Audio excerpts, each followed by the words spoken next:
ماں باپ اتنے نیک پرہیزگار متقی ہوں تو اولاد بھی غوث پاک جیسی پیدا ہوتی ہے، اولاد بھی داتا گنج بخش علی حجویری جیسی پیدا ہوتی ہے۔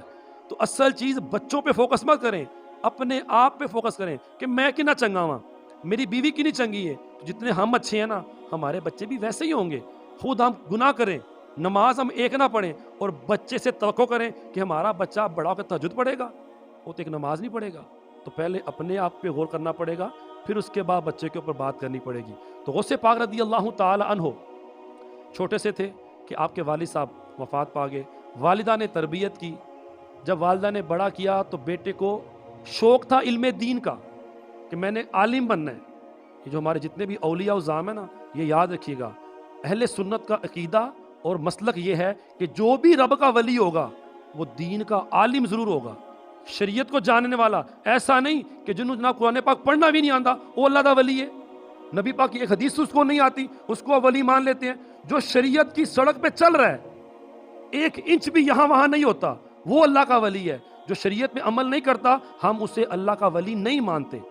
ولی ہے ہی وہ جو قرآن و حدیث کے مطابق اللہ اور اس کے رسول کے فرامین کے مطابق زندگی گزار رہا ہے اور لوگوں کو گزارنے کا کہہ رہا ہے۔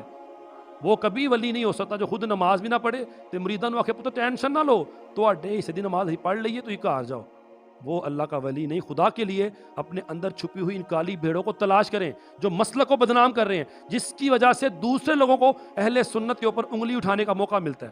اب غوث پاک کی تعلیمات دیکھیں نا کہ ماں نے کہا بیٹا بغداد ایک قافلہ جا رہا ہے، تم اس کے ساتھ جاؤ گے، میں نے ان سے بات کر لی ہے، ایک ہی بیٹا ہے اور کوئی بیٹا نہیں ہے، اکلوتا لخت جگر، پر اللہ کے دین کے لیے اسے وقف کر رہی ہیں۔ جاتے ہوئے شرٹ کے اندر ایک تھیلی سی دیتی ہیں، پتر 40 دینار بیچنے جو دو لوڑ پہ تے کڑ کے انہوں استعمال کر لیں، اور ایک نصیحت کی کہ بیٹا جو مرضی ہو جائے کبھی جھوٹ نہیں بولنا۔ بیٹے نے بات پلے باندھ لی، گئے۔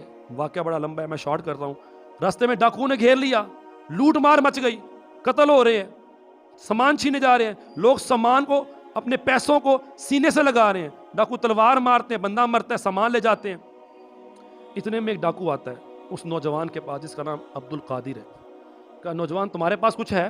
کہا جناب ہے، 40 دینار نے میرے کو۔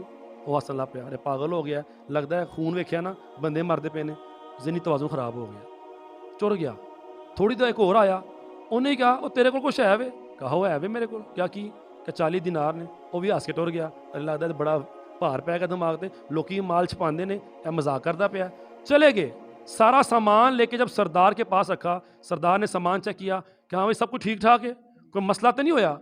ایک بندہ کہنا سرکار ایک بڑی عجیب گل ہوئی۔ کہا کی ہویا؟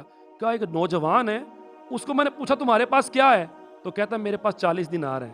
دوجا بولا سرکار مینوں بھی نہیں آکھیا ہے۔ سردار دی گل تے دماغ آئی، بلا کے لے آؤ جناب۔ جب بلایا وہ نوجوان آیا، پوچھا نوجوان تمہارے پاس کیا ہے؟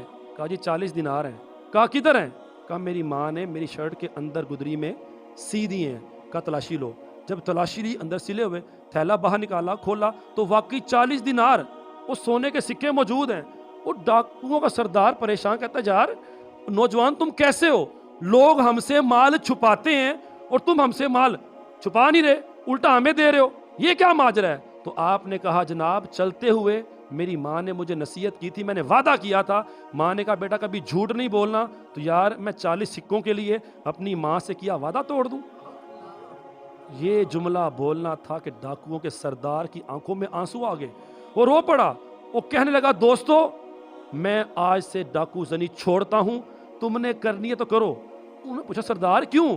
کہا یہ نوجوان اپنی ماں سے کیا ہوا ایک وعدہ نہیں توڑا، اور یارو میں نے اپنے رب سے کیے ہوئے کتنے وعدے توڑ دیے، میں اپنے رب کی بارگاہ میں کس منہ سے جاؤں گا، لہذا میں آج ہی توبہ کرتا ہوں۔